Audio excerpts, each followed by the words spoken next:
Ganito pag stress ka, tingnan mo lang to. Uy, teka, may isang itlog na naman dito. Mga kapanalig, may mga bagay talaga na nag-uumpisa sa pangit, pero pagtagal ng panahon, nagiging maganda naman yung resulta. Kachat ko ngayon yung nanay ng panganay ko. Kasi simulan nang magkulitan kasama si Nuy TV. Good morning mga kapanalig, ang oras natin ay 11:03. Nandito pa rin tayo sa Kampanalig. Ngayon po ay araw ng linggo. Bukas na yung pinakahihintay nating araw, yung umpisahan na tong bahay mga kapanalig. Pero si Kuya Terry ay hindi pa po makakapasok. Si si Kuya Ogie, tapos yung dalawang labor natin. Okay lang naman kahit kulang ng mason, dahil kukuha lang naman ng kawayan bukas, tapos isasalansan yung mga kawayan dito para tuntungan dito sa pinaka-gilid natin mga kapanalig. Sabi kasi ni Kuya Ogie, ito daw yung unahin niya kesa dito sa part na to. Madali lang daw to dito sa may gilid. Yan. Lalabas tayo para makita nyo. Dito uunahin na lagyan ng patungan para mapalitadahan na yan. Tapos iuhuli na to. Yan, dito madali lang kasi to kasi patag naman siya. Ayan, oh. Sabi ko parang mas mahirap dito sa likod kasi mataas to. Si Kuya Ogie maparaan yun kasi nga mason Sabi niya walang problema kasi itutungtong niya yung pinaka-kawayan doon sa pinaka-terrace. Tawag doon? Papatagusin na ganun. Kaya magiging matibay yung tungtungan. Matatanggal na rin to. Mawawala na ng wala rin to. May tuko pa rin. Mawawala na ng bahay yung tuko. Tapos makikita na natin to na magiging maganda na rin. So matatanaw na ng mga kapitbahay natin na makinis na itong ating pader mga kapanalig. Makakatambay na tayo ng maayos dun Kinakalawang na. Tulad ng dati, dalawa lang kami natira ni Jun dito dahil si Utol ay umuwi. Advance happy birthday pala kay Neneng kay LJ dahil birthday niya sa 24. So bukas na po yun. At si Kanoy umuwi muna na Talisay, pero babalik naman siya bukas ng mga madaling araw dahil may trabaho pa nga po siya doon sa kabila. Chuchu! Ganda na ng panahon ngayon pala magandang maglaba. Si Junjun naglaba na mga kapanalig Ako naman, naisilong ko na yung mga sinampay ko at nalatag ko na rin yung mga nalabang ko kahapon, katulad nung higaan. Ayan. Yung higaan, natuyo na rin mga kapanalig. Tapos, etong kumot, nabanlawan na natin dahil tuloy-tuloy na ang tubig. Hindi na siya nawawala, kaya nabanlawan na natin. May magagamit na tayo mamayang gabi. Bago natin ituloy ang daldalan, gusto ko lang batiin ng happy birthday si Beth Crespo. Pinapabati ka ni Marvin Uy. Ayan, hindi ko alam kung kailan yung birthday niya kasi sabi batiin ko lang siya pero walang date.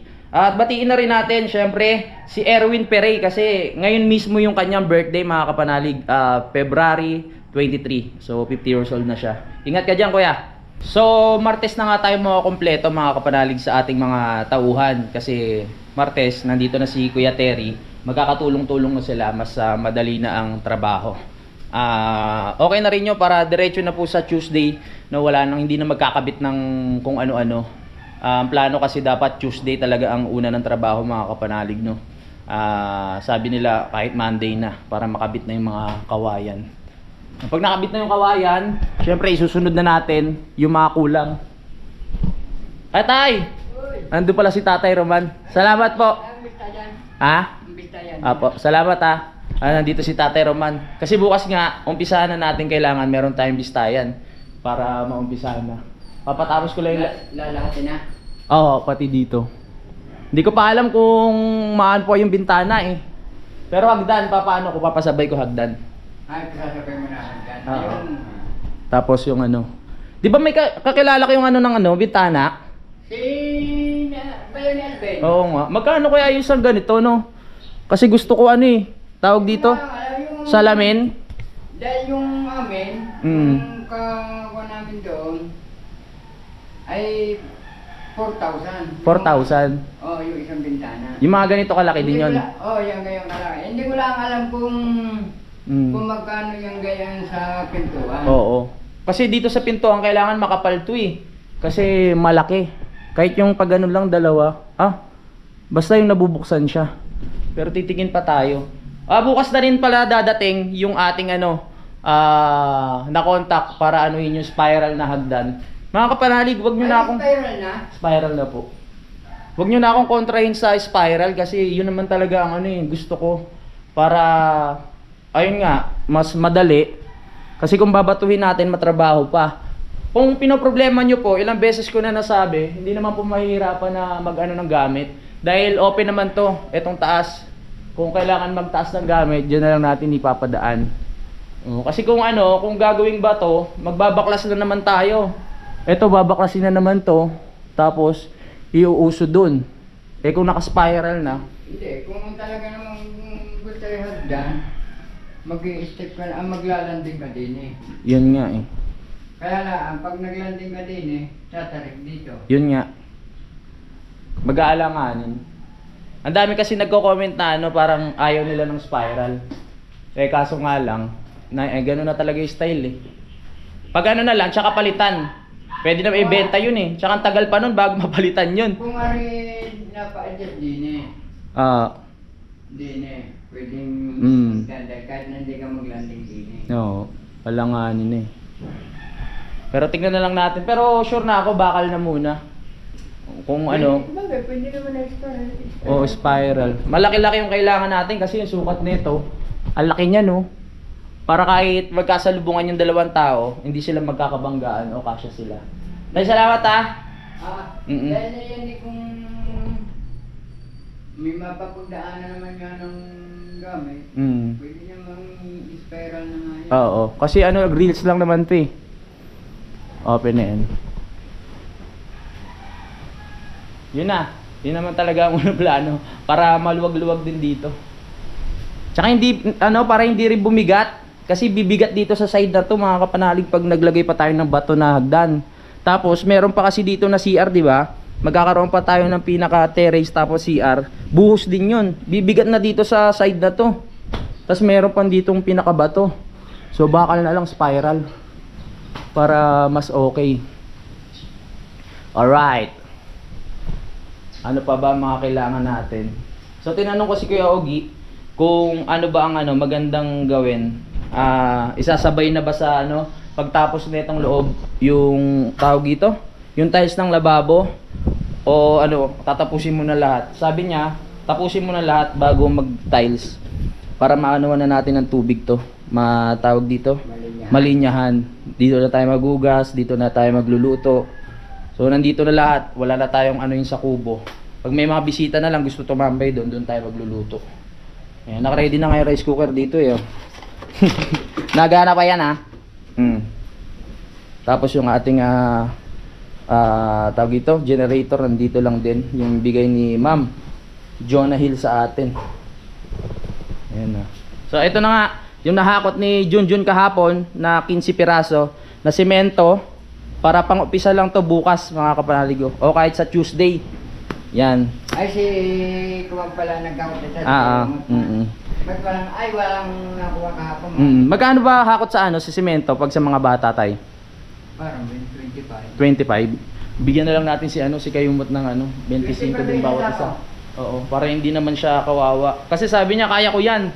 Eh di siya na lang yung naghakot. Eh wala rin naman maghahakot kahapon. Kaya magandang din, malaking bagay dahil nga nandito na. Magagamit na natin. Kailan natin may kautal? Kakaalis lang ho. Ngayon? Oo. So bali mga Tuesday yun. Kakaalis lang eh. Okay, mga tao na sabi na sa'yo. Sige tay. Sige. Mag-aano muna si tatay daw ng mga saging. Saan yung gagamitin? Mga anak yung inahin. Mga anak pala yung baboy na. Makabiglang magulat at mapanapandangan. Sige po tay. Yan, ito na yung bistayan. Gumagawa rin sila tatay doon sa sa bahay nila. Kaya hiniram niya. So nabalik na ngayon. May magagamit na tayo. Matibay pa naman 'to eh. Kung hindi siya matibay, magsasabay na rin tayo ng ng screen. No? Baka mamaya malambot na eh. Nag-aalangan ako dito. Pero siguro yung isang ganito, kaya na tong isang side na 'to eh. Ewan ko rin. Bali, 2 elf ang ating orderin. 2 elf, 2 buhangin. Tapos 30 na tawag dito, simento. Etong video na to, hindi ko pa maasikaso. Unahin muna natin yung mga importanteng bagay bago ito, no? Kasi namimiss na rin nila Utol na maging okay itong video na to. Kasi pag alam nyo na, pag meron mga bisita at happenings, ang sarap kumanta at magsayawan. Hindi mailabas ni Utol yung si Nonoy Bibo pag nagkakalasingan kasi wala nang sounds, wala nang video okay. Pero papaayos ko to dahil nga dinaga, mga kapanalig. Noong mga panahon kasi na yon, dinaga to, wala pa kaming alagang pusa, pero ngayon hindi na siya dadagain dahil napakalupit ng mga alaga namin dito. 2 speaker yung wala, tapos sira pa yung pinaka DVD player, no? Ayun. Tapos yung yung napanalunan nating TV doon sa Kasal ni Pangit at ni Kuya Dang, pwede natin gamitin diyan kasi sakto lang din yun. 32 inches. Yung luma kasi mabigat, mga kapanalig, tsaka ang hirap pindutin. Kaya mas okay na yung TV na napanalunan natin. Pero naka-idol pa, nasa Bukana. So pinatabi ko muna doon, hindi ko pa nabibitbit. Sa mga nagtatanong po pala about kay Luwa, wala na po akong baboy kila tatay at nanay.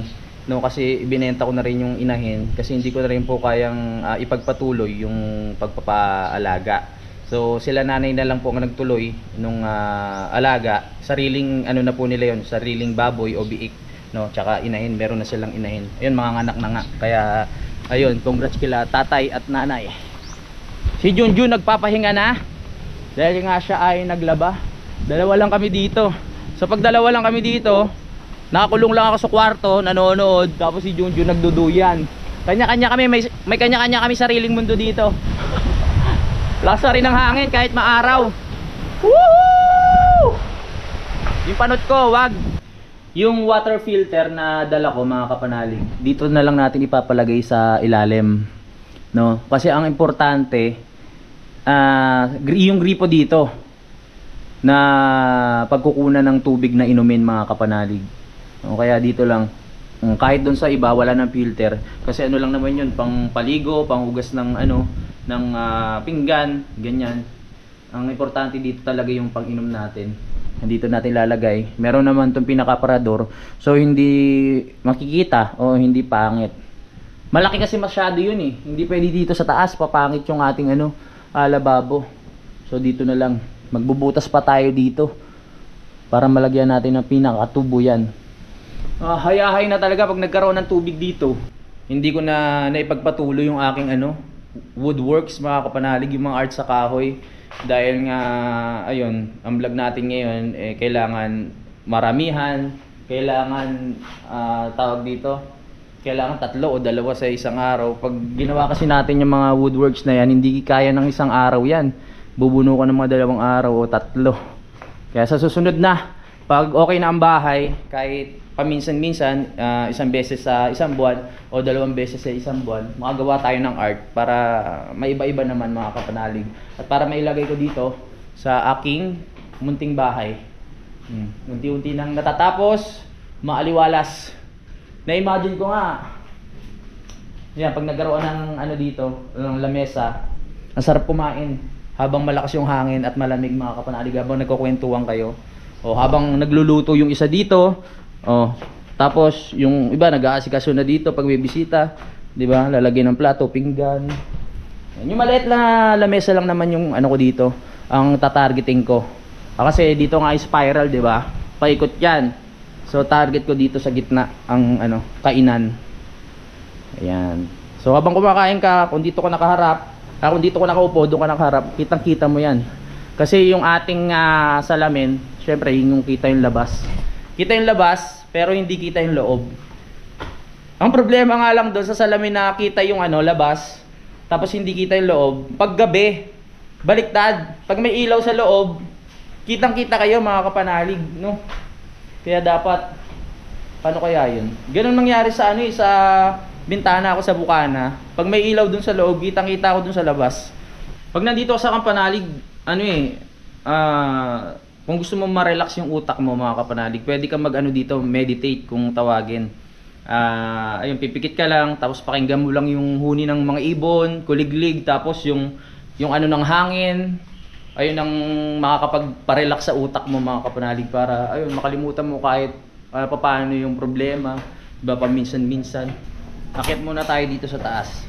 Makakabuo tayo ng vlog dito. Dito naman tayo sa taas. Yung tambay lang.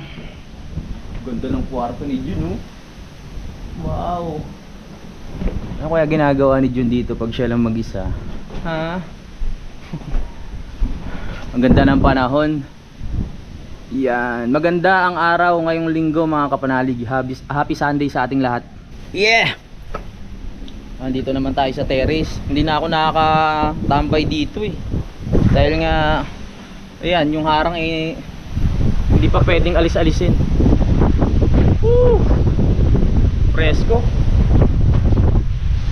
Ganito pag stress ka, tignan mo lang to. Tignan mo lang yan, yung mga kulay green na yan, tapos yung langit.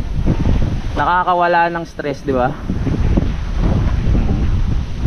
Yan ang isang dahilan talaga kung bakit ako na-convince o tawag dito, nagdesisyon na bumili talaga dito sa Kalaka. Dahil nga dito, yung dating plano lang talaga, natutuloy-tuloy na, no? Sarap talaga dito sa umaga, magkakape-kape ka, oh. Naalala ko tuloy nagluto kami dito ni Idol Japper Sniper. Napakaganda ng view. Kitang-kita mo talaga yung pagka-berde ng mga dahon at asul na kalangitan. Oy, nandito si Paring Josely. Pauwi na sila. Kahapon yun nga, nagbanding-banding sila ng family ni Maring Buksan. Pre, salamat, ang dami mo nang binibigay sa amin. Hello mga kapanalig. Sa susunod babawi naman kami, ha. Ano yung papaitan tsaka munggo? Uy, papaitan. Ano bang partner nito? Parang kahapon na partner na namin ng gin to eh. Pre, salamat, ha.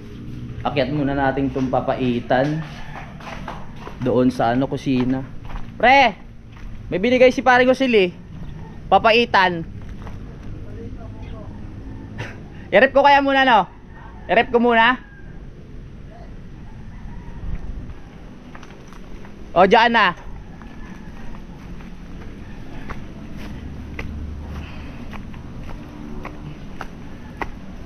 Let's get it on. Ikaw na bahala. Baka may gin pa dyan. Munggo. Mamaya na ako kain. Mag-vlog muna tayo. Talagang hinabol ko lang tong isang vlog natin ngayong linggo na to mga kapanalig. Kasi ayoko masiro ngayon eh. Kahit linggo, ayoko magpahinga. Itong bahay ko mga kapanalig ay isa to sa mga ayun, may pagmamalaki ko, no? Kasi syempre hindi naman lahat ng tao nagkakaroon ng pagkakataon na magkaroon ng sariling bahay. Halos lahat naman tayo, di ba, na nabubuhay sa mundo, habang tayo tumatanda, gusto natin magkaroon tayo ng sariling bahay. Kaya ayun, ang bless ko rin dahil nga nagkaroon ako ng ganito na hindi ko inaasahan. Hindi rin ako makapaniwala, pero nandito na at nakatayo na, unti-unti nang natatapos. Talagang tiwala lang talaga mga kapanalig. Ayun yung TV na sinasabi ko sa inyo mga kapanalig na pambidyoke. Sira na yung mga pindutan yan, tapos mabigat pa pag isinalang natin doon sa bidyoke. So hindi na natin siya gagamitin. Nakakatuwa yung mga ibon dito kasi nakakalusot sila dito sa mga butas, tapos nagliliparan dito sa sa loob ng bahay. Feeling ko nasa tayo, yung mga simbahan na may mga lumilipad na ibon nasa loob pag may misa, ganun. Nakakatuwa. Time check, 11:49 na ng umaga, so malapit na mag lunch time.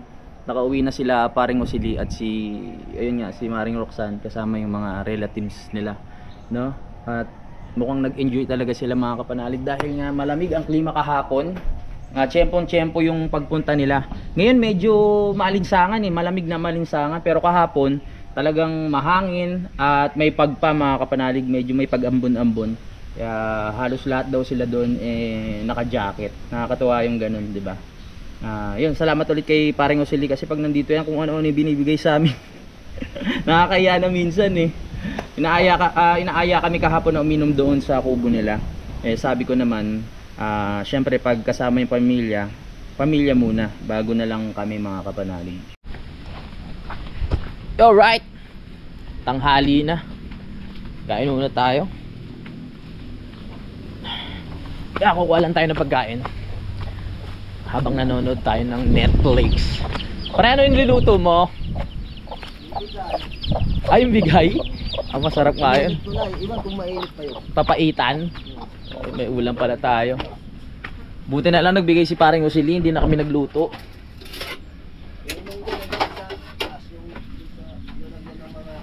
Munggo? Ba, oo nga no. Ayos. May papaitan pa. Kain muna tayo. Yeah. Wala naman kaming gagawin kaya puro daldal. Nood na lang na tayo ng TV. Let's go. Wow, munggo. Kulang tayo ng kutsara para hindi mapanis o masira. Maraming salamat ulit kay paring Usili. Meow! Hanggang mamayang gabi meron na tayong ulam, di na tayo problema. Yung isda doon sa sa rep, pwede pa yung pambukas. Di makakatipid-tipid tayo. Binigyan pa nga ng munggo dito. Saan? Sa unang bigay. Maraming munggo binigay? Madami palang munggo na binigay. My goodness. Chuchu! Alright. Diyan muna pre. Tayo muna mag-ano muna. Load tayo ng Netflix para masaya ang buhay. Okay, tapos na ako kumain. At ayan, hapon na naman. Sa lahat ng naghihintay mga kapanalig ng aking pagbalik sa Bukana, hintayin nyo na lang po. Ayan, gusto ko lang ng inyong pag-intindi. Yung mga viewers na gustong nasa Bukana ako, pagpasensyahan nyo na po muna dahil umpisa na nga po itong bahay. Huwag kayong mag-alala, baka next week sadyain ko sila doon pag nakuha na natin yung sahod para mag-dinner kami mga kapanalig no, ng pamilya. Kasama sila Pangit, Kuya Dang, para banding. Sa ngayon, kailangan ko talagang intindihin muna ito para matapos na at magawa na yung mga kailangan gawin mga kapanalig. Sayang dapat nung Sabado nga pupunta kami doon, napurnada nga yung punta ni Kuya Boy dahil nga namatayan. So hindi tayo natuloy. Sa susunod na lang. Yung mga planong lakad ni Idol, ayoko muna magsabi kasi minsan hindi natutuloy mga kapanalig. Hindi pala minsan, madalas. Dahil yan, pag nagpaplano nga, laging napupurnada, tapos biglang hindi natutuloy. So, tsaka ako nasasabihin sa inyo kung matutuloy yung mga lakad nga katulad sa Mindanao, ganyan sa Ilocos. Maganda rin kasi yung yung napapagplanuhan ng maigi, hindi yung bigla ang alis lang mga kapanalig para talagang kumbaga ready tayo sa gera pag umulis tayo. Pero syempre alam nyo na pag lumakad kami, kailangan nakaban. Kasi pag motor, alam nyo namang hindi ko sila kakayanin. No? Pag motor, hayaan ko na lang. Pero kung van, sasama ako. Para wala na rin maging problema, no? Baka magkaroon na naman ng issue pag na naman ako, hindi ako sumama pag nakamotor, 'di ba? Basta lang, kung aalis kami, kung kasama sila Kabugoy, si Kautoy o si Regondox, sama ako pag nakaban. Uy, teka. May isang itlog na naman dito. Baka kainin lang 'to ng aso. May nangitlog din doon sa doon sa may iyawan mga kapanalig, ang dami din. Nililimliman niya naman, kaya hindi namin iluluto. Ito lang, wala naglilimlim, sayang lang. May itlog din pala doon sa dating kulungan, no. Kaso wala rin naglilimlim. Sayang naman. Sira na tong kulungan ng manok namin dito eh. Mukhang ililipat ni Utol-tol doon sa kabilang lupa. Ay, daming itlog. 1, 2, 3, 4, 5, 5. Nakakatamad naman bumaba, parang may ahas na dito, ang sukal na eh. Tara, puntahan natin. Harvest natin kasi wala namang naglilimlim. Sayang naman, baka mabubuk lang. Lagyan natin dito. Hindi lang 5, nakakita pa ako ng ng ilang piraso doon sa may gilid sa katabi. Ingat lang tayo dahil masukal na dito. Paano ba bumaba? Yan. Tsaka na malinis to ulit. Harvest tayo ng itlog. Wala bang ahas? Makikiraan ha. Bati tayo. Excuse me. Pwede pa pumasok? Wala naman naglilimlim, kunin na natin yan. Oh, so nandito may naglilimlim pala. Muntik ko nang i-harvest. Kanina wala naman siya eh. Ayun may naglilimlim oh. Pero dito hindi ko alam kung meron. 5 piraso. O kaya baka mamaya naglilimlim. Pero kaya naglilimlim dun? Sayang naman. Huwag na natin kunin, baka mamaya merong may inahin. Madadagdagan na naman yung sisiw natin pag napisa. Nag-umpisa talaga yung pag-aalaga ng manok dito, mga kapanalig, nung dumami. Nag-umpisa kay bossing, kay Sir Bossing Robert Enriquez. Dahil sa kanya dumami yung namin, mga manok. Yung mga Rhode Island, yung iba nakatay na, yung iba nawala na. Ayan, masipag ditong mambunte si Bernie, yung pinangalanan ni Idol. Bernie! Nasa kaya si Kayumot? Parang gumawa ng project si Kayumot naghanap ng gagawin. Sayang, kala ko makaka-harvest na tayo. Papakita ko sa inyo yung ibang itlog, nandun sa taas. Tara. Parang nandun sa may napakita ko na ata sa inyo yun. Nandun sa may ihawan. Wala si Kayumot nandun sa loob. Nandiyan ka pala. Di ba may dito, may manok? Ito may naglilimlim din oh. Takot ako ipakita yung manok sa sa video. Kasi alam nyo naman, di ba?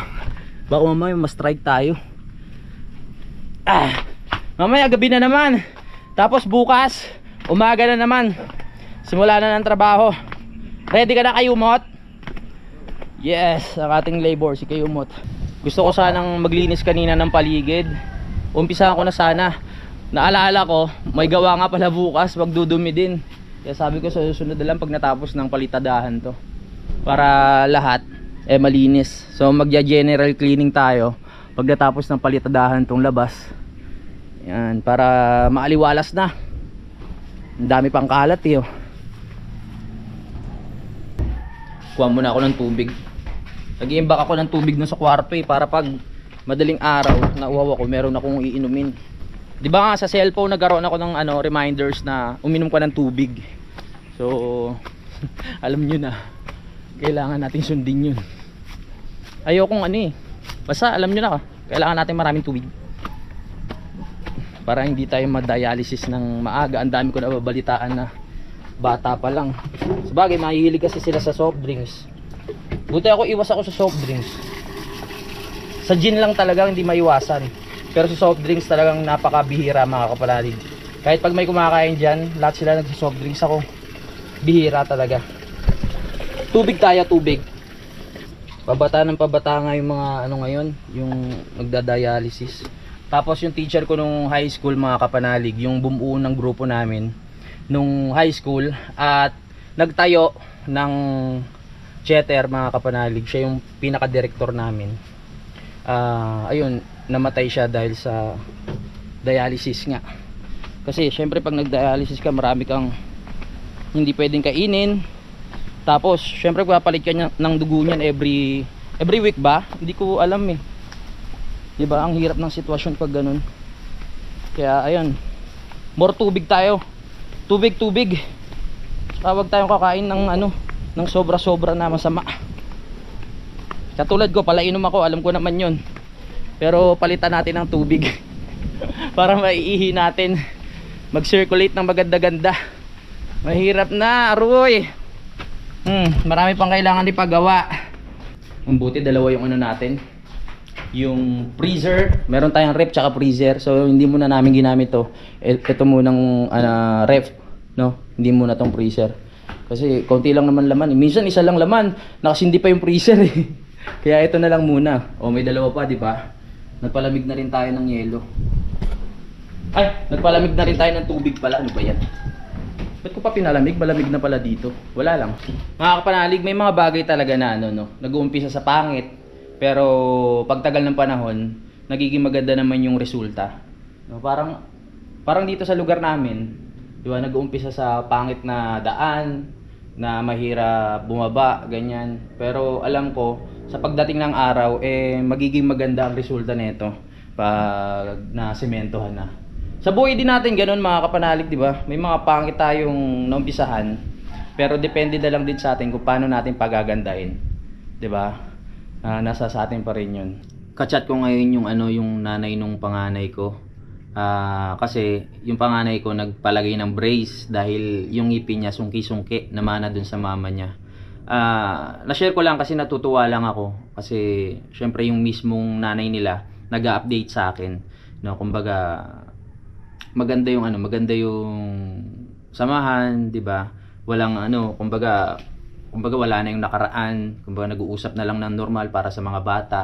Nag-uusap na lang para sa school, ganyan, yung sustento. Tapos nagsasabi kung merong sakit, 'di ba? Ang maganda lang sa pakiramdam. Tapos yung isa, yung bunso ko naman, graduate na. Tapos nag-chat nga sa akin yung mismong nanay niya.